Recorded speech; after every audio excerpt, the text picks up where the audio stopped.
Look at this. This has become like a rare commodity nowadays. Got you a Wi-Fi battle against Dracomaster from the Smoke and Battle Finder when it was up. And by the way, if anyone wants a Wi-Fi battle, honestly, just send me a tweet. I'll be happy to battle probably most evenings. I've got a good amount of time off until I get back to uni, so may as well get in whatever Wi-Fi battles I can while I can, so just hit me up with a tweet and I'll see what I can do. Like, I've been uploading the Showdown live sessions with Chris and BT, but like, I like uploading Wi-Fi once in a while as well. Mostly because it looks better, but also, like someone pointed out in the comment section in one of my videos, it's a lot more relaxed, you know? Like, the Showdown battles they're great fun, but it's a lot more competitive because the teams we've made are, like, semi-professional. Like, I mean, NU is basically where I like to mess around, that's why I play so much in Wi-Fi. But, you know, the Showdown battles, I guess they're a nice break as well. They're pretty good fun. So, first turn, I go for a Psychic on the Vileplume as it goes to Beheeyem. That was a good play, safe play on the first turn. But I know Beheeyem loves to go for Calm Minds or Trick Room or whatever, so I go for a Taunt. Why do I have Taunt on this thing? I can't remember, but it definitely works out in this game. This is a max special attack, max speed, modest nature, Hypno with Calm Mind, Taunt, Psychic, and Signal Beam, I think.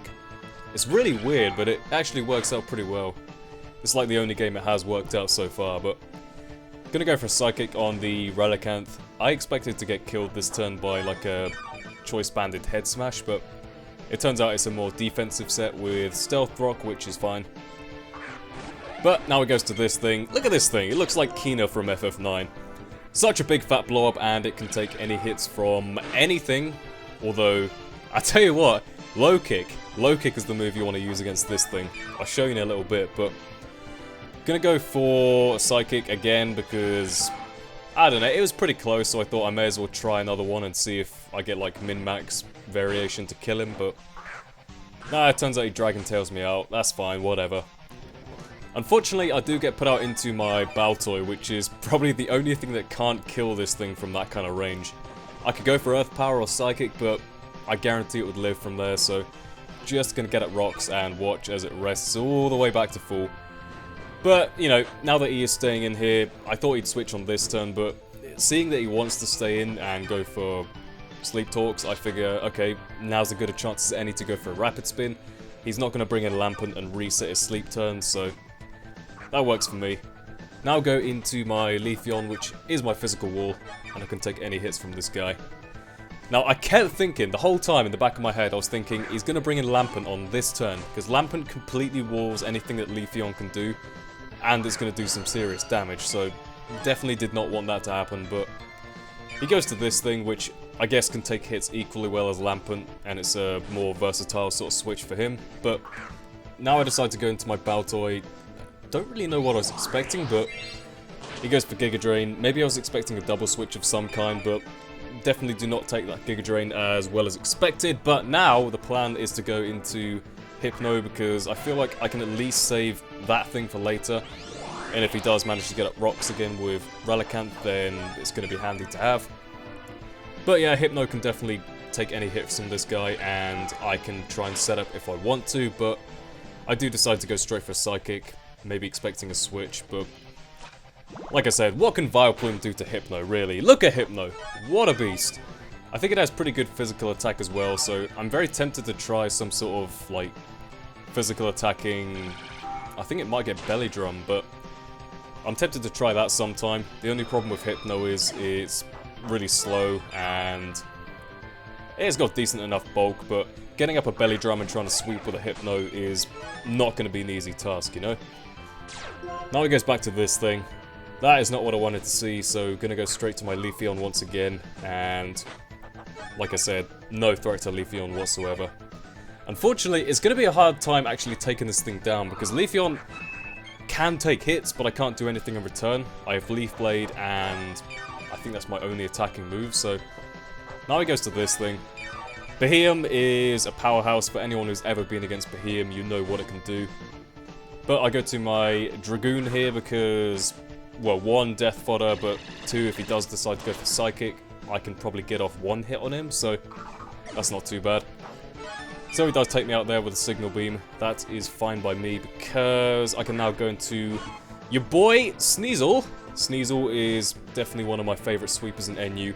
Go for the beat up. Everyone loves beat up. I think beat up is weird in that on Showdown it works differently to it does in Wi-Fi. Because like on Showdown I think it shows it as it deals damage based on the attack stat. Because there's like one attack for each of your surviving teammates. And the damage is based off of their attack. But I think in Wi-Fi it sort of makes it so all the attacks are based off of the user's base attack. I don't know, because they changed it between generations, but whatever, it's a cool move. It's great for stuff like Sash Haunter or Sash Kadabra, whatever. So I go into Leafeon. He makes a great double switch here into his Lampent, I guess predicting my switch there. But I make an over prediction here thinking he's going to sub up because I normally see like sub Pain Split Lampents. But now he does just kill me off there, so, you know, not much I can do about that. Go for a Drill Run. That crit might have mattered if he's Eviolite, and I'm guessing he is because he stayed in, so therefore he wasn't locked into Flamethrower. But now it comes to Sork. Sork is going to outspeed me, go for the Earthquake. I thought, like at first I thought that he switched out his Sork from my Sneasel because I thought he was like banded, so I'd outspeed. But then looking back, obviously he did predict my switch and then went to Lampent to anticipate that, so, you know, that makes more sense. Scarf Sork, turns out it can take out Hypno from there with an Earthquake. I had no idea, I thought Hypno was bulkier than that, but what can you do, you know? Go to Luminion, which has pretty damn good bulk actually. It's probably the bulkiest fish in the tier. Well, apart from Big Love Disc, but gonna go for a Tailwind because I figured he might want to do this just because Relicanth has no use to him now.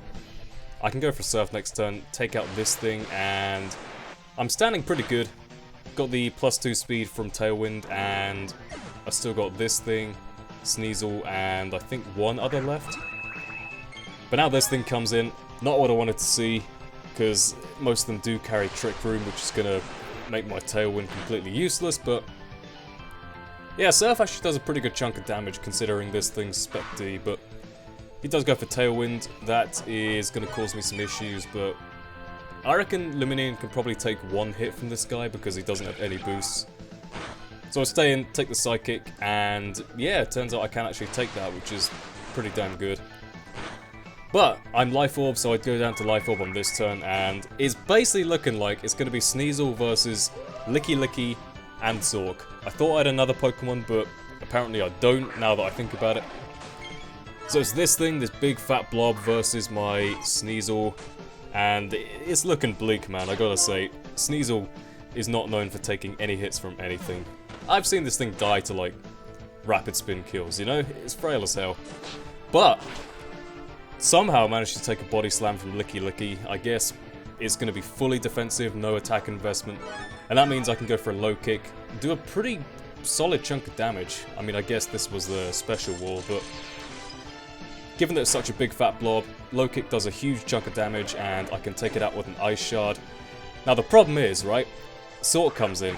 Sork can take an Ice Shard from there. Sork has decent bulk, but because he's Scarfed, and because the Trick Room's still up, I can use that to my advantage. Go for an Ice Punch, which I did recently add to my Sneasel. Actually, you guys have probably seen it in my battles, but yeah, it was a recent addition. Life Orb, 4 attacks, and luckily an Ice Punch does take it out from there. And that is going to be the game. So I lost Hypno to Sork, lost Baltoy to Beheeyem, Sneasel still alive obviously, Luminion died to Life Orb, Leafeon died to Lampent, Rapidash died to Sork, so yeah, it was only Sneasel left there, with 1 hit left in him. That was pretty cool.